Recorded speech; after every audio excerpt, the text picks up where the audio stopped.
Hello everyone, welcome back to O2S academy YouTube channel. So आज हम continue करेंगे अपने पॉलिटी बाइट सीरीज में अपना पार्लियामेंट चैप्टर का लास्ट जो हमारा पोर्शन बचा है, that is parliament committees. Okay, जैसे फंक्शनिंग के लिए जब भी कोई ऐसा नया काम आता है तो parliament also form some committees. कौन चेयरमैन बनता है, कैसे बनता है, सो इट्स सब थोड़ा सा छोटा सा टॉपिक है, but at least you should know because कभी कभी you will get question from this also. To download the PDF of polity bytes में जितने भी अभी तक के लेक्चर्स हुए हैं, you can subscribe to Telegram channel of O2S academy, या फिर आप O2S अकेडमी की ऐप भी डाउनलोड कर सकते हैं, जिसमें आपको पॉलिटी बाइट्स में अभी तक के सारे कंडक्टेड लेक्चर्स की PDF तो मिलेगी, प्लस आपको मिलेंगे बाकी जितने भी आपके जनरल स्टडीज के सब्जेक्ट हैं उनके रिलेटेड भी काफ़ी ज़्यादा स्टडी मटेरियल है जो बाकी टीचर्स ने बनाया है, विच विल हेल्प यू आपकी प्रिपरेशन में। Okay, so they are crisp notes and PDF, so आप प्लीज़ डाउनलोड कीजिए O2S academy app and you will get all the PDF from there. So आज का जो हमारा टॉपिक है दैट इज पार्लियामेंट कमिटीज। अभी तक हमने 4 पार्ट्स में पार्लियामेंट का पूरा चैप्टर कंप्लीट कर दिया था। So that was related to कि कैसे हमने पहले पार्लियामेंट में देखा था कि how the parliament is form, parliament है क्या, उसके हाउसेज हमने देखे थे। उसके बाद हमने देखा कि एक सेशन को स्टार्ट करने का, ये सेशंस में कितनी वेरिएशंस होती हैं। देन उसके बाद जब सेशन आ गया, उसके बाद उसके अंदर जो प्रोसीडिंग्स होती हैं वो कैसे चलती हैं, ये सब हमने अपने लास्ट के जो पार्लियामेंट के 4 चैप्टर्स थे उनमें हमने ये पोर्शन पूरा कंप्लीट कर दिया है। सो आज जो हम देखेंगे that is all related to the parliament committees.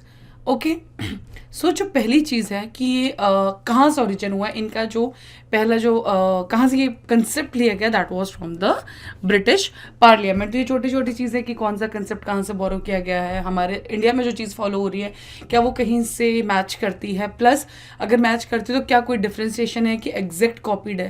Because अभी तक हमने जितनी भी चीज़ें की, जैसे हमने लास्ट में किया कि president was a part of the parliament but he was not the part of the houses, लेकिन बाकी हमने वहाँ पे कंपेरिजन किया था अमेरिकन उसके साथ। तो ये या तो कोई डिफरेंस हो, जहाँ से भी कोई कंसेप्ट हमने बोरो किया है या तो वो एग्जैक्टली सेम होगा, अगर एग्जैक्टली सेम नहीं होगा तो there will be some variation related to हमारा जो यहाँ का काम करने का तरीका है। सो ये सब चीज़ें आपको ध्यान में रखनी है।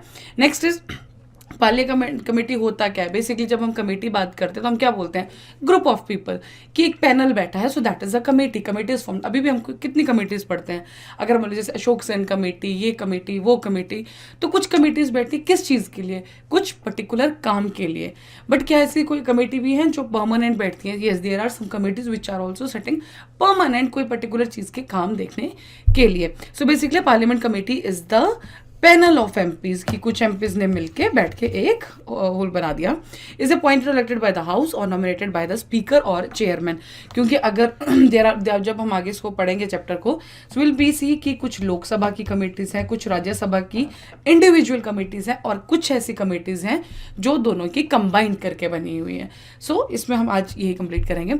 Next is the committee works under the direction of the speaker chairman and it presents its report to the house और द स्पीकर चेयरमैन। मान लीजिए लोकसभा ने अगर एक कमेटी बनाई है, एक कमेटी है जो लोकसभा ने बनाई है, उसमें कंप्लीटली लोकसभा के मेंबर है, अपॉइंट कौन करेगा, स्पीकर। तो वो रिपोर्ट किसको देगा, स्पीकर को ही। और अगर लोकसभा और राज्यसभा की सेम कुछ ऐसे मिलके कुछ बनी है तो आपको पता है कि हमेशा स्पीकर वो देखते हैं। सो अपॉइंटमेंट कौन करेगा, अगर रिस्पेक्टिव हाउसेस की है तो उसका लीडर अपॉइंट करेगा, यहाँ पे स्पीकर और यहाँ पे चेयरमैन। अभी तक ये चीज़ आपको क्लियर हो जानी चाहिए, रीजन बीइंग हमने ये बहुत डिटेल में ऑलरेडी कवर कर चुके हैं कि कैसे एक हाउस फंक्शन करता है, कौन लीडर ऑफ द हाउस होता है, और सबसे ज़्यादा सुप्रीम पावर किस चीज़ में किसके पास होती है, कब प्रेसिडेंट का रोल आता है, कब स्पीकर का रोल आता है। That all we have already completed. Okay, so अब इसके साथ जब बात आती है हमारी पार्लियामेंट्री कमेटीज़ की, सो हमारे पास आते हैं 2 आर्टिकल्स। एक आता है आर्टिकल नंबर 105 और एक आता है आर्टिकल नंबर 118। ठीक है, ये दोनों आर्टिकल्स जो हैं हमारे डील करते हैं हमारी पार्लियामेंट्री कमेटीज़ के साथ। सी द थिंग इज, अभी आपको फिर मैं बार बार रिपीट करती हूँ, मैं हर एक लेक्चर में आपको सेम चीज़ रिपीट करती हूँ कि इट्स बेटर टू लर्न एंटेंस एंड विथ्स ये आपके articles rather than going for कि हम लास्ट में हम एक फुल एक उसमें, वो कभी भी नहीं होगा, it will not be possible. अगर अभी आप साथ साथ में ये चीज़ें याद करते रहेंगे, दैट इज़ कि अगर आप आर्टिकल्स हो गए या कॉन्स्टिट्यूशनल अमेंडमेंट्स होगी, ये सब चीज़ें ऐसी है, कुछ कमेटीज़ की जो रिपोर्ट्स आती हैं, जैसे कभी हम बोले कुछ केसेस हैं, जैसे केशवानंदा भारती केस हमने किया, नॉर्मल सबसे इंपॉर्टेंट केस, बहुत से केसेस हमने उसमें किए, गोलकनाथ केस हमने किए हैं, तो जहाँ जहाँ चीज़ें इनको प्लीज़ कंबाइन करके क्रिस्प करके इनको एक चीज़ रखते जाइए और अभी साथ साथ में करिए रीजनिंग, लास्ट में आपके पास टाइम नहीं होगा। सो हम 2 आर्टिकल्स की बात करें। सो पहला जो हमारा आर्टिकल है, article number 105, that will deals with the privileges of the MPs, की एमपीज को क्या क्या प्रिविलेजेस दी गई हैं। आर्टिकल 105 उसकी बात करता है। आर्टिकल 118 बात करता है कि parliament's authority to make rules to regulate its procedure and conduct of business. तो जो हमारी कमिटीज की बात हम इसको ऐसे रिलेट कर सकते हैं कि किसके पास पावर है, हमारी जो अथॉरिटी है एक बिजनेस को चलाने के लिए पार्लियामेंट के related, that is with are, अगर एक पार्लियामेंट के साथ हमारे पास कोई काम कराना है, there is any work one, तो वो किसके पास अथॉरिटी दी है हमने, पार्लियामेंट के पास। तो अगर कोई कमेटी बनाएगी तो वो भी कौन बनाएगा, दैट इज पार्लियामेंट के काम के लिए। अगर कोई कमेटी, पार्लियामेंट को कोई काम दिया गया है, उसको उस काम को कंप्लीट करना है, तो पूरा पार्लियामेंट नहीं करेगा, there will be some committee formation, तो वो कुछ लोग बैठ के कुछ उस कमेटी में काम करेंगे और वो देंगे, जो पार्लियामेंट ने एक कमेटी बनाई है वो देंगे एक रिपोर्ट, किसको जाएगी, if it is the Lok Sabha then it is to the speaker. ठीक है, फिर उस पर्टिकुलर रिपोर्ट को स्टडी किया जाएगा फर्दर डिसाइड करने के लिए कि चीजें कैसे की जाएंगी। सो दैट वाज रिलेटेड, ये आपका आर्टिकल्स याद रखिएगा। ओके, नेक्स्ट इज हमारे पास कितनी टाइप की पार्लियामेंट्री कमेटीज होती हैं। So one is there are 2 types of committee, एक होती है स्टैंडिंग कमेटी और एक होती है एडहॉक कमेटी। इन दोनों में फर्क क्या है, तो अगर सिंपल सी चीज आप याद रखेंगे तो standing committee is a permanent committee और एडहॉक क्या है, जो टेम्पररी है, आज बनी, काम खत्म किया, कल वो हट जाएगी। जैसे कि मान लीजिए आज एक वर्क वन था, वो पार्लियामेंट के पास आया, तो उसका भी कोई रेगुलर उसमें कोई रोल नहीं है, तो वो क्या करेंगे, एक कमेटी बना देंगे, उसको वर्क वन दे देंगे कि आपको इस पर्टिकुलर काम के ऊपर काम करना है एंड आपको रिपोर्ट देनी है, वो रिपोर्ट दे देगा। ठीक है, जैसे ही रिपोर्ट उसने स्पीकर को दी उसके बाद उनका काम खत्म। तो ये जो पर्टिकुलर कमेटी C1 बनी थी ये खत्म हो जाएगी। हाँ, उसकी रिपोर्ट में जो एक्सेप्टेंस आएगी जो कि वो आपके लिए एक सिलेबस ऐड हो जाएगा कि हाँ जी ये पर्टिकुलर कमेटी ने काम किया था इस पर्टिकुलर टॉपिक के ऊपर, अदरवाइज उसका काम खत्म हो जाएगा जैसे ही उसने रिपोर्ट सबमिट कर दी। ठीक है, लेकिन जो स्टैंडिंग कमेटी है that is a permanent committee, every year और पीरियोडिकली इसको बनाया जाता है and work on a continuous basis. इसके पास या तो हो सकता है टर्म 1 साल हो कंटिन्यूस, फिर दोबारा से बनाए। इसमें जो लिखा है कि कॉन्स्टिट्यूटेड एवरी ईयर, इसका मतलब कि उसके मेंबर्स चेंज करे जाए, लेकिन वो होती परमानेंट है। मान लीजिए कोई भी ABC कमेटी बनाई, that is a standing committee, उसके 5 मेंबर हमने रखे हुए हैं, तो वो 5 मेंबर 1 साल के लिए अपॉइंट कर दिए जाएंगे, उसके बाद अगले 1 साल के लिए 5 मेंबर कोई नए आ सकते हैं, रिपीट हो सकते हैं, that is completely different concept, but हाँ वो परमानेंट आपकी फंक्शन करेंगी। Then next is standing committees can be classified into the following के 6 कैटेगरीज। आपको इतना डिटेल में याद नहीं रखना है, रीजन बीइंग आपको कुछ चीज़ें कमिटीज हैं जो हमने इसमें कवर भी की हैं लास्ट की स्लाइड्स में, जो आपको याद रखनी है, जो इंपॉर्टेंट भी हैं। बेसिकली हमने देखना है वैसे फाइनेंशियल कमिटीज हैं, डिपार्टमेंटल स्टैंडिंग कमिटीज है, committees to inquire, committees to scrutinize and control related to the day to day business of the house, housekeeping committees और सर्विस कमेटी। ये 6 टाइप की कमिटीज हैं जो हमारी स्टैंडिंग कमिटीज हैं। Next is ad hoc committees, वो है inquiry committee या एडवाइजरी कमेटी। ठीक है, सो ये 2 टाइप की कमिटीज जो हमारे एडहॉक में पढ़ते हैं। अब सबसे पहले हम देखते हैं फाइनेंशियल कमिटीज में भी हमारी 3 टाइप की कमिटीज आती हैं एंड जो पहली कमेटी है and which is very very very important for your exam perspective also, that is our public accounts committee. ठीक है, सो पैगवॉस सबसे पहले जो ये बनाई गई थी दैट वॉज इन 1921 में फर्स्ट टाइम इस कमेटी को सेटअप किया गया था। ये एग्जामिन क्या करता है, एनुअल रिपोर्ट जो कौन देता है, कैग देता है, दैट्स इट। जो कैग अपनी रिपोर्ट देगा वो पब्लिक अकाउंट्स कमेटी स्टडी करेगी। ठीक है, कितने मेंबर्स होंगे, हमारे मेंबर्स होंगे 22 मेंबर। थोड़ा सा दिमाग लगाइए कि अगर पब्लिक की बात है तो दोनों हाउसेस हमारे रोल प्ले करेंगे इसके अंदर, सो that is 15 from Lok Sabha and 7 from Rajya Sabha. अब जो सबसे इंपॉर्टेंट पॉइंट है जो आपको हर कमिटीज में याद रखना है, लास्ट में एक स्लाइड भी है जिसमें मैंने आपको कंबाइन करके डाला है, that is the this point that minister is not eligible. जो मिनिस्टर बन चुके होंगे वो इस कमेटी में पार्ट नहीं लेंगे। ठीक है, अभी इसमें आपको सब कमेटी से आता है, बट लास्ट में एक स्लाइड है जिसमें आपको एक ही जगह कंबाइन करके, I just made it simple for you कि आप एक ही जगह को देख के आप देखिए कि उसको ये कमेटीज ऐसी हैं जिसमें मिनिस्टर हमारे पार्ट नहीं है। टर्म कितना होगा, दैट इज द 1 ईयर। ठीक है, सो अभी आपको इतना ध्यान रखना है कि कैग की जो रिपोर्ट है वो कौन स्टडी करता है, पैक स्टडी करता है। पैक कब बनी थी first time, that was in 1921। Members कितने हैं 22, लोकसभा से 15 और मैक्सिमम आपको जिनमें भी कंपोजिशन मिलेगा that will be this only 15 and 7. Okay, next is our estimates committee. Estimates committee क्या बोलती है? It works to check annual budget estimates to report the efficiency of the existing economic policy.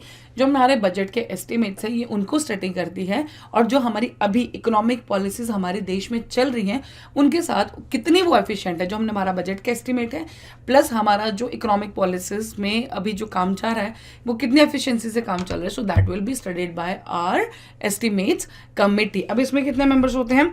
It consist of 30 members and Lok Sabha elected them from 1 year. इसका मतलब क्या है कि इसमें जो मेंबर्स होते हैं आर कंप्लीटली फ्रॉम लोकसभा. इसमें राज्यसभा का रोल इसमें नहीं है. एस्टिमेट्स कमेटी का मतलब कि complete members are from Lok Sabha. Sorry. Okay, next is the ruling party elects the chairman by the speaker of the Lok Sabha. Term कितना है हमारा? 1 ईयर. सो ये चीजें आपको ध्यान रखना है. तो अभी हमने पैक किया था जिसमें दोनों हाउसेज इन्वॉल्व थे, that is Rajya Sabha and Lok Sabha. जब एस्टिमेट्स कमेटी की बात आई so it was totally a Lok Sabha उसमें काम करते हैं. कितने मेंबर्स हैं हमारे? We have 30 members in this. Term कितना है? 1 ईयर का. Okay, next is a committee on public undertakings. तो इसमें क्या? To check the reports of the public undertakings. Next is analyse the reports of the CAG on public undertakings. जो CAG की report हमने pack में देखा था प्लस जो पब्लिक अंडरटेकिंग्स के ऊपर जो पब्लिक के उसमें आएगा वो कौन एनालाइज करेगा? यही एनालाइज करेगी. कितने मेंबर्स है? 22 मेंबर्स है. 22 मेंबर्स आके तो दोनों काम करेंगे, दैट इज 15 और 7. 15 लोकसभा से एंड 7 राज्यसभा से. The 2 houses elected from them for 1 year. Next is minister is not eligible. तो अभी आपने क्या देखा? अभी अब थोड़ा सा अगर आप रिलेट करोगे अपने आप को याद करने के लिए, तो दैट इज जब पब्लिक की बात आई थी वहां पे भी पब्लिक अकाउंट कमेटी और यहाँ पे पब्लिक अंडरटेकिंग, तो दोनों में लोकसभा राज्यसभा दोनों पार्ट करते हैं. और जब बात आई थी हमारी एस्टिमेट्स कमेटी की, so it was all related to the Lok Sabha only. Okay, so members आपने देख लिया और कितना एनालाइज करेगा कैग की रिपोर्ट जो है और अकेली पब्लिक अंडरटेकिंग्स.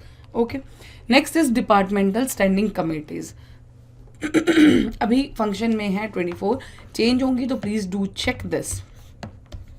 अगर कुछ भी चेंज होगा तो डू चेक.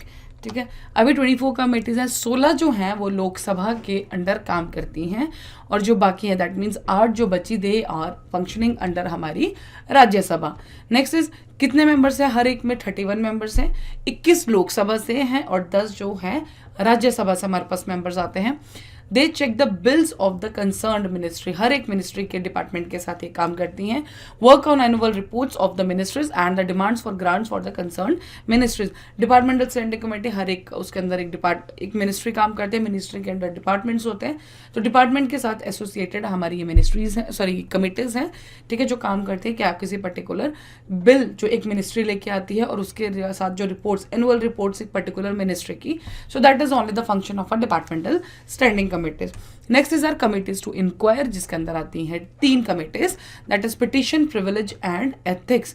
ठीक है, सो इसको भी हम आगे करते हैं. सो committee on petitions to examine petitions on bills and matters related to the union subjects. आपको इतना ही याद रखना है. जो मेन पार्ट इसमें याद रखने वाला है दैट इज दिस. ठीक है, कि पिटिशंस के ऊपर जब आपकी बात आएगी, अगर आपने कोई बिल पास किया, मान लीजिए एक एक्स मिनिस्ट्री है उसके ऊपर कोई बिल पास हुआ है, कोई पिटिशन है उस बिल के साथ, तो कौन स्टडी करेगा? वो particular committee on the petitions. Members कितने होंगे? लोकसभा से 15 और राज्यसभा से 10 मेंबर्स हमारे इसमें काम करेंगे. Next is committee on privilege. तो इसमें भी क्या होगा? जो हमारा वी हैव सीन कि हमारे इसमें प्रिविलेजेस दी गई हैं हमारे एमपीज को. ठीक है, हमने अभी आर्टिकल भी किया था. आई थिंक अभी तक आपको रिकॉल हो जाना चाहिए कि उस आर्टिकल का नंबर क्या है. तो अगर उन प्रिविलेजेस का कोई ब्रीच करता है, ब्रीच मीन्स कोई उनको तोड़ता है, कोई उनका खंडन करता है, कोई उनके अगेंस्ट जाता है, anything which you understand by the term breach. ठीक है, तो उसके लिए भी एक कमेटी है, that is our committee of privilege. Members same 15 और 10. जब भी अगर आपको ऐसे कोई ब्रैकेट दिखेगा इस पीडीएफ में, सो पहले it will be of Lok Sabha and then I will mention of the Rajya Sabha. ठीक है, तो लोकसभा से 15 और राज्यसभा से 10. तो कभी भी किसी प्रिविलेज को तोड़ा गया हो तो उस पर्टिकुलर में उस एमपी के कोई जो भी कार्रवाई करनी है, जो कुछ भी चलता है, that is a committee of privileges. Next is committee on ethics to enforce code of conduct of MPs, एक चीज़ के लिए काम करने के लिए, बिकॉज अपने एमपी तो बन गए, कुछ अच्छे हैं लेकिन कुछ लोग उसके अगेंस्ट, लेकिन तो उनको पता होना चाहिए कि हाँ जी आप अगर आप पार्लियामेंट उसमें आ रहे हैं, अगर आप किसी मीटिंग में, तो आपका कोड ऑफ कंडक्ट क्या है। As an student also you, आपको भी पता है कि आपका कोड ऑफ कंडक्ट क्या है। When we join our jobs we also know कि what are code of conduct. So same similarly जब कमेटी ऑन एथिक्स जो काम करते हैं, they just enforce the code of conduct of the MPs. ऐसा नहीं है कि आप कुछ भी करते रहिए, कोई आपको देखने वाला नहीं है। No, you have the specific code of conduct, और जिसको मॉनिटर करने के लिए भी एक कमेटी बनाई गई है। Next is committee on government assurances, examine status of promises made by the ministers on the floor of the house. आप आए अपने फ्लोर ऑफ द हाउस, जब आपकी सेशन चल रहा था या आपका पर्टिकुलर एक मीटिंग चल रही, सिटिंग चल रही थी, नॉट से मीटिंग, दैट्स अ सिटिंग चल रही थी, आपने उसमें कुछ प्रोमिसेस किए, ठीक है। तो अब देखिए, अगर आप एमपी बने हैं तो आप एक अपने आप में गवर्नमेंट हैं।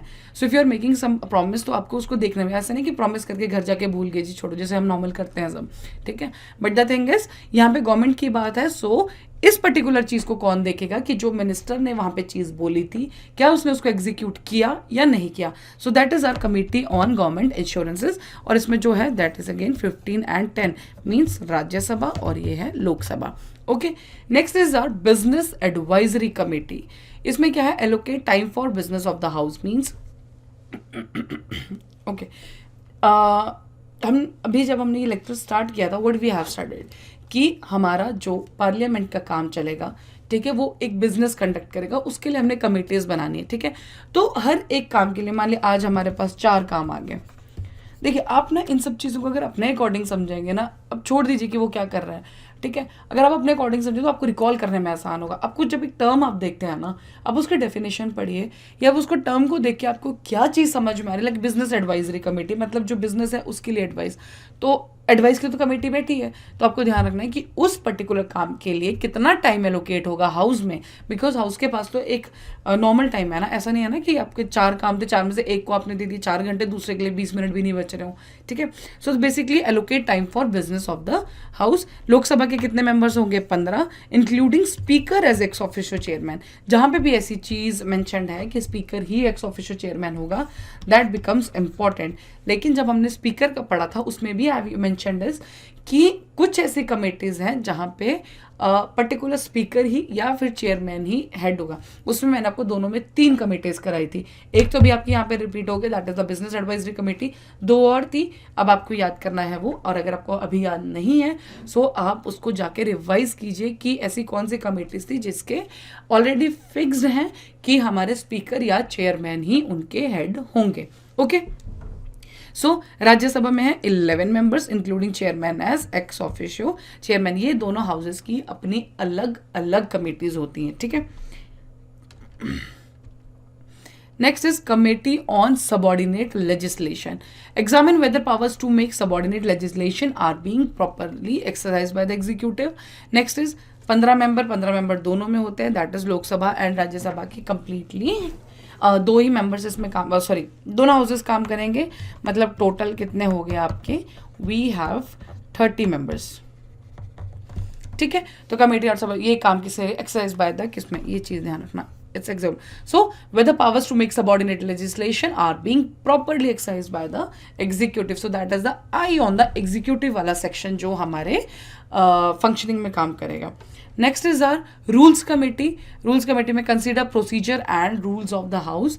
Next is लोकसभा में 15 member including speaker as ex officio chairman. Rajya Sabha में हमारे 16 members that is including our chairman as the ex officio chairman. तो दूसरी कमेटी बिजनेस एडवाइजरी आपने देख ली कि उसमें हमारे कौन होते हैं, स्पीकर ही हमारे एक्स ऑफिशियो चेयरमैन होंगे। प्लस अब हमारी दूसरी कमेटी आती है that is rules and procedure committee. ये क्या करते हैं, बेसिकली एक हाउस को चलाने के लिए जो रूल्स होंगे, जो उसके लिए प्रोसीजर हमारा काम करेगा, ठीक है, उस पर्टिकुलर चीज को जो देखेगा that is the rules committee. देखिए पार्लियामेंट की फंक्शनिंग के लिए ना हर चीज को छोटे छोटे पार्ट्स में डिवाइड किया गया है। अगर हमारे पास आ गया जब हमने पार्लियामेंट में काम किया, सो एक एमपी की एंट्री से हमारी सिटिंग स्टार्ट होगी, ठीक है। तो एमपी का कोड ऑफ कंडक्ट वो हमने इसमें मेंशन किया, उसके लिए एक कमेटी बनी। प्लस प्रिविलेजेस, जो हमने एमपी को प्रिविलेजेस दी वो उनको ना तोड़े। अगर सिर्फ एक हम एमपी के साथ देखें तो उसके लिए प्रिविलेज के लिए भी जो अगर उसको ब्रीच कर दे तो उसके लिए भी हमने एक कमेटी बनाई है। प्लस अब जो सिटिंग स्टार्ट होगी उसके कैसे रूल्स होंगे, क्या उसका प्रोसीजर होगा चलने का, उसके लिए अपनी एक अलग कमेटी है। उसके बाद एक बिजनेस को जब हम स्टार्ट करेंगे तो उसमें कितना टाइम आपने पूरा टाइम के, बिकॉज आप आए हैं, आपको दिया जाएगा कि हाँ जी आज ये चीज़ें हमने करनी है, तो एक पर्टिकुलर काम के लिए कितना टाइम एलोकेट है उसके लिए एक कमेटी है। So basically you can just say कि these all committees are formed for the discipline of the house, for the functioning of the house, ताकि हाउस का जब काम, ये सब चीज़ें अगर होंगी ना तो सबको पता है कि हाँ आपके ऊपर एक नज़र रखी जा रही है, बिकॉज तभी एक प्रॉपर फंक्शनिंग की जाएगी। ठीक है, तो कमेटीज का बनना इसलिए ज़रूरी है ताकि एक जो हम काम करें एक वो सेंसिबली स्मूथली, बिकॉज एक स्पीकर वहाँ बैठ के कितनी चीज़ें कंट्रोल कर सकते हैं। तो ये कुछ चीज़ें ऐसी मेंशन है जो सबको फॉलो करनी ही पड़ेंगी। रीजन बिंग, अगर if you will breach any of this things तो of course parliament have all the power that we have already studied in anti defection law हमने पढ़ा था, या जो हमारे पास बाकी पावर्स है पार्लियामेंट के पास अगेंस्ट हमारे एमपी के पास कि कैसे कैसे उनको डिस्क्वालीफाई कर सकते हैं, कुछ भी है। और कुर्सी सबको प्यारी होती है, कुर्सी को कोई नहीं खोना चाहता। ठीक है, तो इसमें आपको ये चीज़ ध्यान रखना है कि रूल्स कमेटी में भी स्पीकर ही एक्स ऑफिशियो चेयरमैन है, और इसमें जो है राज्यसभा में चेयरमैन है he is also the ex officio chairman, means कोई और इस पर्टिकुलर पोस्ट पे नहीं आएंगे। Next is article number 88. Every minister and attorney general has right to speak and take part in the proceedings of, मतलब कोई भी हमारा मिनिस्टर है या कोई अटर्नी जनरल है वो किसी भी प्रोसीडिंग्स में आ सकते हैं। किस में? या तो कोई ज्वाइंट सिटिंग हो या प्रोसीडिंग्स ऑफ आइदर हाउस, दोनों हाउस में से किसी की भी प्रोसीडिंग चल रही है तो अटर्नी जनरल या जो मिनिस्टर हैं वो उस पर्टिकुलर हाउस में आ सकते हैं। वो उसके मेंबर हैं या नहीं है दैट डजंट मैटर। अगर ऐसी कोई प्रोसीडिंग चल रही है तो मिनिस्टर कैन कम। मान लीजिए हेल्थ मिनिस्टर है हमारे, ठीक है, बात वो लोकसभा से मेंबर है, जो भी उनका मेंबर है, अपार्ट फ्रॉम द मेंबरशिप उसको साइड में रख के अगर कोई ऐसा बिल चल रहा है राज्यसभा में that was related to the health, कोई प्रोसीडिंग ऐसी चल रही है तो हेल्थ मिनिस्टर जाके उसका पार्ट बन सकते हैं। आप ऐसा नहीं बोल सकते कि नहीं आप यहाँ नहीं आएंगे। Any committee of parliament of which he is the member, ठीक है सॉरी। तो ये पावर अटर्नी जनरल के पास भी है, ये आपको बहुत अच्छे से ध्यान रखना है। और अटर्नी जनरल के पास क्यों है ये भी आपको पता होना चाहिए। रीजन बीइंग, कौन अगर कुछ भी ऐसे लीगल फॉर्मेलिटीज जब आ जाती हैं तो कौन देखेगा? He is only the head of this particular section. उसमें तो कोई प्रोसीडिंग्स चल रही हैं, उनमें क्या चल रहा है नहीं चल रहा है, should have the detail knowledge. उस डिटेल नॉलेज के लिए उनको खुद वहाँ होना पड़ेगा। Okay, so that is related to article 88। तो अभी आपने पार्लियामेंट्री कमेटीज जब हमने चैप्टर पढ़ा, so we have studied 3 articles. Article number 88 पहला, article number 105 and article number 118। तो इस पर्टिकुलर लेक्चर में you got 3 articles to learn and include in your notes. Next is minister can not be a part of. I told you कि मैंने एक class में एक slide add की है जिसमें आपको ये पता होगा कि आपको किस किस में जो हमारे मिनिस्टर हैं he is not the part. तो देखिए पहला है हमारा committee on estimates, next is committee on public accounts, committee on public undertakings, committee on government assurance, standing committees, empowerment of women, committee on petitions, subordinate legislations, committee on welfare of एससीज and STs. See इसमें से हमने कुछ committees cover कर, जैसे हमने estimates कर ली है, ठीक है, public accounts we have done, public undertakings we have done, assurances we have done, standing committees we have done. कितनी है टोटल? 24, 16 और 8। 16 किसके पास है? लोकसभा के पास। 8 किसके पास है? राज्यसभा के पास। ठीक है, committee on empowerment of women ये हमने नहीं किया, पिटिशंस हमने कर लिया है, सबऑर्डिनेटेड लेजिस्लेशंस हमने कर लिया, वेलफेयर ऑफ एससीज एंड एसटीज हमने नहीं किया। अब इसके लिए पार्ट बिकॉज सारे तो अब नहीं, बिकॉज बहुत सारी कमेटीज हैं। So what I have covered that is the जो इंपॉर्टेंट हमारी कमेटीज थी पूरे लेक्चर्स में, that I have covered in this. बाकी rest is also mentioned in new Laxmikanth, अगर आपको देखना है you can just go through it. But कुछ कमेटीज बहुत इंपॉर्टेंट, जैसे पब्लिक अकाउंट हमने कहा, या फिर एस्टिमेट्स कमेटी हमने देखा, ठीक है, या हमने देखा कि पब्लिक अंडरटेकिंग्स वाली कमेटी, 3 टाइप की फाइनेंशियल कमेटीज हमने करी थी, पैक हमने करी थी, पब्लिक अकाउंट कमेटी।